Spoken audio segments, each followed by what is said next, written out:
Hello అందరికీ welcome to ఇలా శాబ్రిచ్లు. నేను ఈరోజైతే మంచి స్వీట్ రెసిపీతో వచ్చాను. చాలా కష్టం అనుకున్నా కానీ చాలా ఈజీగా అచ్చం స్వీట్ షాప్ స్టైలోలా ఈ స్వీట్ రెసిపీని చేసుకోవచ్చు. అదేనండి బాదుషా రెసిపీ.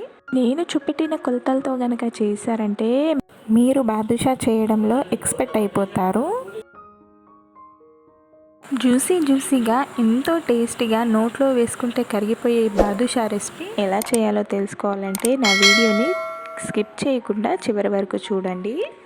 తయారీ విధానం చూసే ముందు మీకు బాదుషా కనుక ఇష్టమైతే నా వీడియోకి లైక్ చేయండి. మీరు మొదటిసారిగా నా వీడియోని చూస్తున్నట్టయితే ముందుగా నా ఛానల్ని సబ్స్క్రైబ్ చేసుకోండి. పక్కనే ఉన్న బెల్ ఐకాన్ని క్లిక్ చేసి ఆల్ మీద క్లిక్ చేశారంటే ముందుగా నేను ఏ వీడియో అప్లోడ్ చేసినా మీకే నోటిఫికేషన్ వస్తుంది. తయారీ విధానాన్ని చూద్దాము. ముందుగా ఒక కప్పు మైదా పిండిని తీసుకోవాలి. స్వీట్ షాప్ టేస్ట్ రావాలంటే మైదా పిండినే వాడాలి. ఇప్పుడు ఇందులోకి 1/2 టీ స్పూన్ బేకింగ్ పౌడర్ని వేస్తున్నాను. మీ దగ్గర బేకింగ్ పౌడర్ లేకపోతే బేకింగ్ సోడా అయినా వేసుకోవచ్చు. అలాగే 2 టేబుల్ స్పూన్ల నెయ్యిని, 2 టేబుల్ స్పూన్ల పెరుగుని కూడా వేస్తున్నాను. మీకు పెరుగు ఇష్టం లేకపోతే 4 టేబుల్ స్పూన్ల నెయ్యి అయినా వేసుకోవచ్చు. లేదా డాల్డాని వేసుకోవాలంటే వేడి చేసి వేడివేడి డాల్డాని యాడ్ చేయాలి.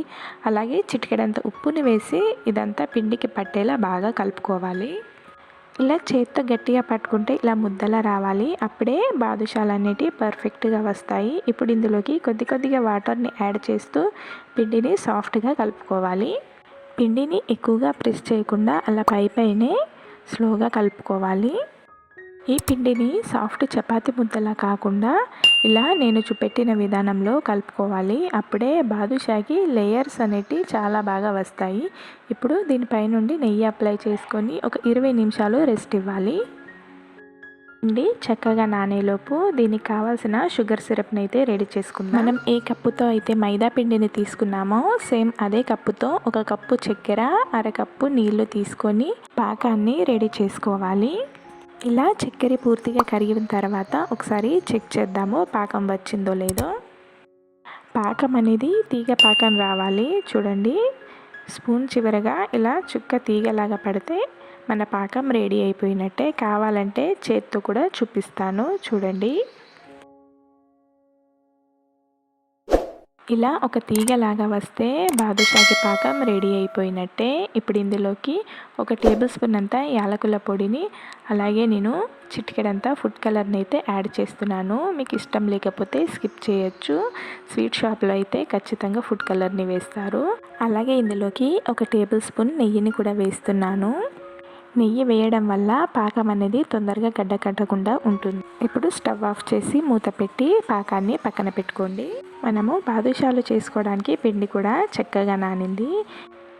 ఇప్పుడు ఈ పిండిలో నుంచి ఒక చిన్న పిండి ముద్దని తీసుకుంటూ బాదుషాలాగా ప్రిపేర్ చేసుకోవాలి. గట్టిగా ప్రెస్ చేస్తున్నట్టు కాకుండా ఆ బాల్ని రోల్ చేసి జస్ట్ లైట్గా ప్రెస్ చేసి మధ్యలో హోల్ చేస్తే బాదుషా షేప్ అయితే రెడీ అయిపోతుంది. చూసారు కదా, మొత్తం అన్ని బాదుషాలన్నీ ఇదే విధంగా ప్రిపేర్ చేసుకొని రెడీగా పక్కన పెట్టుకోండి. ఇప్పుడు వీటిని మనం ఆయిల్లో ఫ్రై చేసుకుందాము. స్టవ్ మీద కడాయి పెట్టుకొని డీప్ ఫ్రైకి సరిపడా ఆయిల్ వేసుకోవాలి. ఆయిల్ బాగా హీట్ అవ్వకుండా లైట్గా గోరువెచ్చగా అయితే సరిపోతుంది. ఆయిల్ బాగా హీట్ అయితే మన బాదుషాలన్నీ లోపల వరకు సరిగ్గా వేగవు. ఇప్పుడు ఈ ఆయిల్లోకి ఒకటొకటి బాదుషాలు స్లోగా వేసి స్టవ్ని మాత్రం లో ఫ్లేమ్లోనే పెట్టుకోవాలి.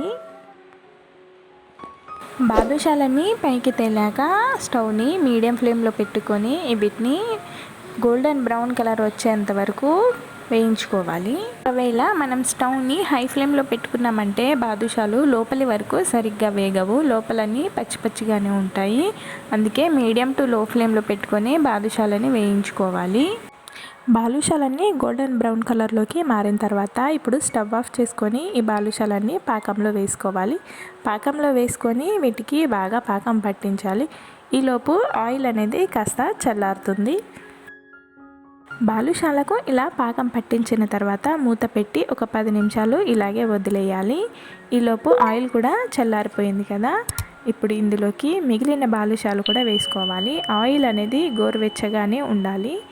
బాదుషాలన్నీ ఆయిల్లో వేసుకున్న తర్వాత స్టవ్ ఆన్ చేసుకొని లో ఫ్లేమ్లోనే పెట్టుకోవాలి. బాదుషాలన్నీ పైకి తేలిన తర్వాత ఇప్పుడు స్టవ్ని మీడియం ఫ్లేమ్లో పెట్టుకొని గోల్డెన్ బ్రౌన్ కలర్లోకి మారేంత వరకు వేయించుకోవాలి. ఇవి కలర్ మారాయి కదా, ఇప్పుడు స్టవ్ ఆఫ్ చేసుకొని పాకంలో ఉన్న బాదుషాలని తీసేసి ప్లేట్లో తీసుకోవాలి. నేను పాకంలో బాదుషాలు వేసి 15 నిమిషాలు అవుతుంది. ఇప్పుడైతే పాకం అనేది బాదుషాలకు చక్కగా పట్టుకుంటుంది. ఇప్పుడు ఈ మిగిలిన బాదుషాలను కూడా మనము పాకంలో వేసి చక్కగా పాకం పట్టించుకోవాలి. ఇంతేనండి. నేను చూపెట్టిన విధానంలో కనుక మీరు బాదుషాలు చేశారంటే బాదుషా చేయడంలో ఎక్స్పర్ట్ అయిపోతారు మీరు. చూడండి లోపల ఎంత జ్యూసీగా సాఫ్ట్గా ఎంత బాగా వచ్చిందో. చాలా టేస్టీగా ఉండే ఈ బాదుషాలు రెసిపీ మీకు నచ్చినట్టయితే నా వీడియోని లైక్ చేసి అలాగే నా ఛానల్ని సబ్స్క్రైబ్ చేసుకోండి. Thanks for watching.